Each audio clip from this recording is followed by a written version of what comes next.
কোথায় বিয়ে, কোথায় গায়ে হলুদ, গান বাজনা বাজিয়ে তোমার জীবন কাটাই দিছ। যুবক দেখো, 22 বছর বয়সে তুমি মূর্খ। তোমার পাশের বন্ধু পাইলট স্কুলে পড়ে, হ্যাঁ 10টা টিউশনি পড়ায়, 30,000 টাকাও কামায়। হ্যাঁ, তুমি যাকে বিয়ের প্রস্তাব দিচ্ছ কেউ রাজি নাই, ওর জন্য 5টা ঘর আসে, ওর মা বলছে এখনো ছোট, আরো পড়াশোনা করুক, আর তুমি বিয়ের জন্য হন্য হয়ে খুঁজতেছ। কোনো রিক্সাওয়ালাও তোমাকে মেয়ে দিতে রাজি।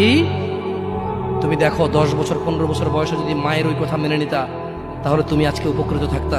আমি জামশেদ মজুমদার 27 বছর বয়সে এসে তোমাকে বলছি, তুমি গান বাজনা ছেড়ে দাও। ইনশাআল্লাহ 60 বছর পরে মারা গেলে, 30 বছর পরে মারা গেলে, 70 বছর পরে মারা গেলে ওই উপকৃত হবা। আর তা না হলে এই গান বাজনার সাথে তুমি তোমাকে ধ্বংস করে